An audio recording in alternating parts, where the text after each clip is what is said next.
Hello friends, good morning. आज के इस वीडियो में बात करते हैं सिलेनियम की। एक होम्योपैथिक मेडिसिन है।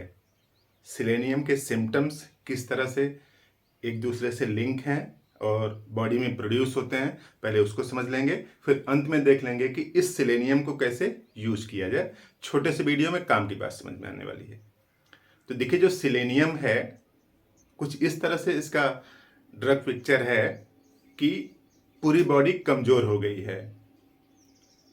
इतनी ज़्यादा कमजोरी है कि हमेशा लेटे रहने का मन करता है, कुछ भी काम करने का मन नहीं करता है। और जो भी उसका काम है, जब सोता रहता है तब तो उसको सपने में याद आता है वो काम, लेकिन जब बैठा रहता है, जब जग रहा होता है तो काम करने का मन नहीं करता। तो यानी यूँ समझ लीजिए कि जिस काम को जगते हुए नहीं करना चाहता, उसके अंदर कोई इच्छा नहीं है, उसी काम का सपना उसको सोते समय आता है।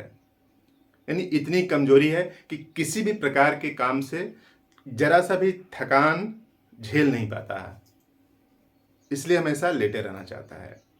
तो उसकी हिस्ट्री में अगर देखा जाए तो कभी वो एकदम स्वस्थ था, बैलेंस बॉडी थी, लेकिन उसको हुआ क्या कि टाइफाइड फीवर हुआ या फिर कोई एक बीमारी हुई जिसके लिए हॉस्पिटलाइज था वो 4-6-10 दिन। तो हॉस्पिटल में होने की वजह से, रहने की वजह से, या फिर एंट्रिक फीवर, यानी जिसको टाइफाइड फीवर का दूसरा नाम एंट्रिक फीवर भी है, उसको टाइफाइड हुआ। और वही रूट काज है। उसी रूट काज की वजह से कितनी दूसरी बीमारियां शरीर में उत्पन्न हो जाती हैं, उसी को हम लोग समझ लेते हैं।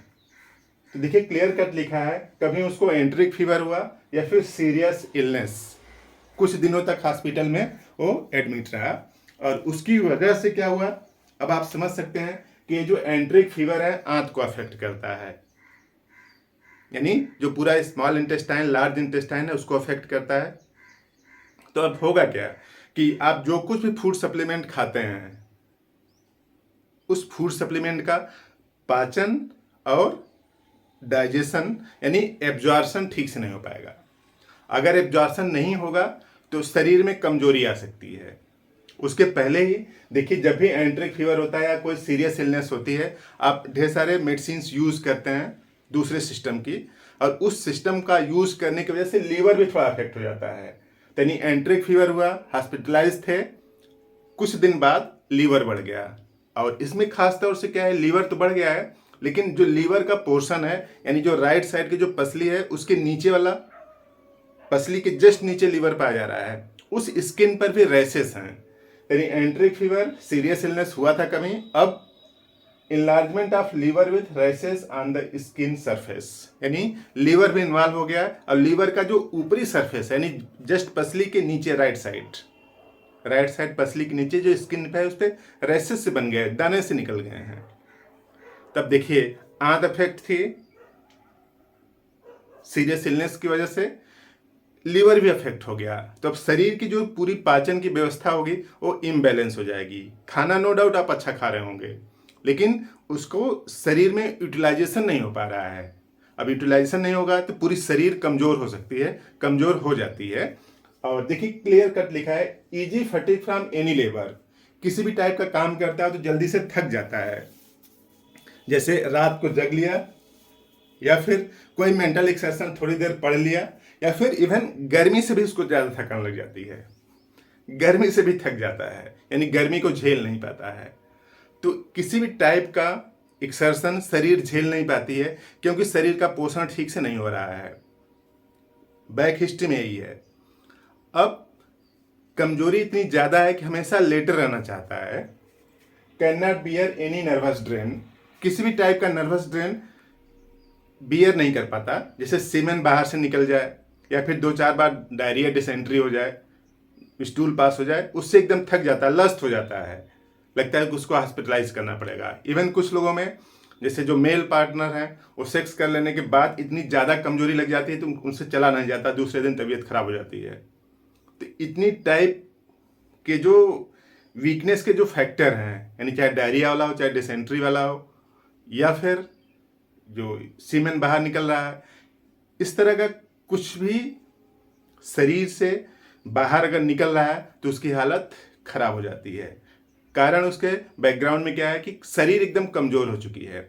और कमजोरी का दूसरा रूप अगर देख रहे हैं तो शरीर का कोई एक सिंगल पार्ट, चाहे फेस हो, चाहे हाथ हो, चाहे पैर हो, वो इमेसिएट कर जा रहा है, दुबला पतला हो जा रहा है।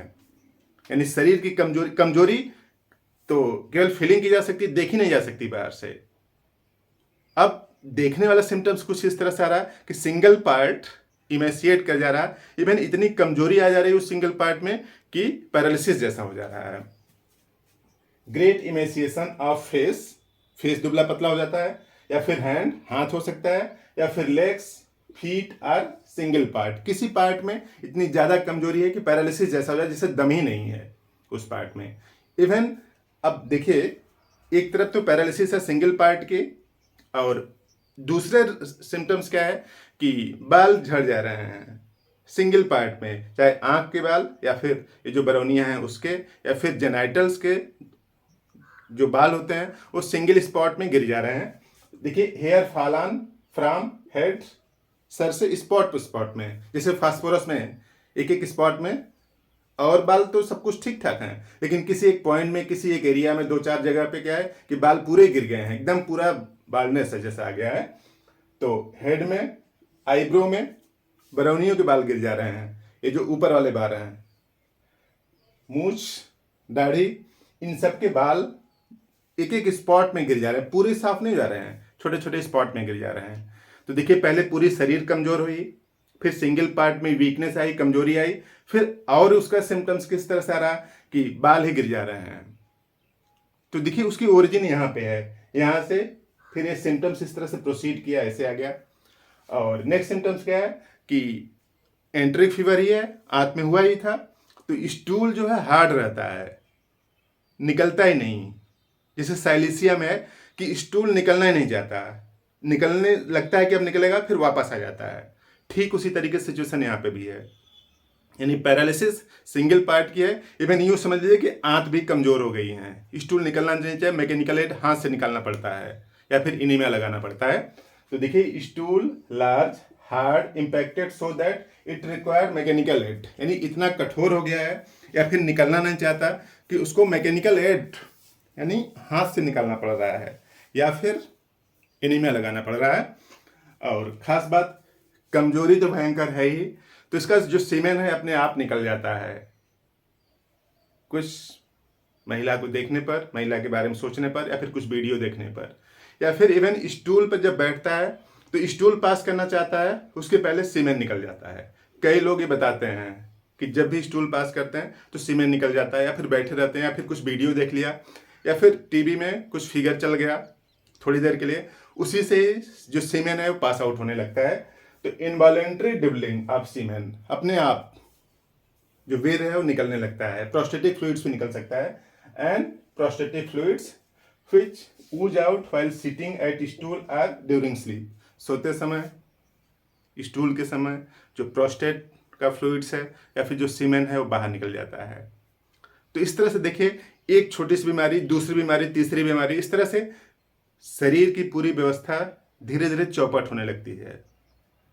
अब अगर आप उसको हिस्ट्री में पेशेंट से पूछते हैं तो बताता है कि कभी वो एकदम स्वस्थ था, जब से टाइफाइड बुखार हुआ उसके बाद से उसकी हालत खराब हो गई, शरीर टूट गई, और फिर शरीर कभी सुधरी ही नहीं। अगर ऐसा है किसी को भी आपके नियर बाय रिलेटिव में, तो आप उसको बताएं कि सिलेनियम यूज़ करें। सिलेनियम बेहतरीन तरीके से काम करती है, इस तरह के सिम्टम्स को ठीक कर देती है। लेने का तरीका सिंपल सा है कि सिलेनियम 30 पावर की ले लीजिए, इसका 4 बूंद सुबह जीभ पर लीजिए खाली पेट। तो सुबह ले रहे हैं, इस तरह के सिम्टम्स हैं, तो आप इन सब जो सिम्टम्स हैं यानी जो बीमारियां हैं उनसे आप निजात पा सकते हैं। होम्योपैथिक दवा का फीचर यही है कि उसका जो सिम्टम्स है बीमारी के सिम्टम्स यानी पेशेंट के सिम्टम्स से मैच करना चाहिए। जितना अच्छा मैच करेगा, जितनी अच्छी सिमिलरिटी होगी, उतना बेहतरीन तरीके से रिस्पांस आएगा। तो इस तरह से आप सिलेनियम का यूज़ करें। इसका यूज करने का तरीका जो कमेंट बॉक्स, सही जो डिस्क्रिप्शन बॉक्स है उसमें भी लिखा है, आप वहाँ से भी नोट कर सकते हैं कैसे खाना है इसको। तो आप यहाँ तक देखें तो कुछ बात समझ में आ रही है तो इस वीडियो को लाइक करें, फ्रेंड्स को भी शेयर कर दें। किसी न किसी को इस मेडिसिन से ज़रूर फ़ायदा होगा आपके शेयर करने से। आपने पूरा वीडियो देखा, थैंक यू।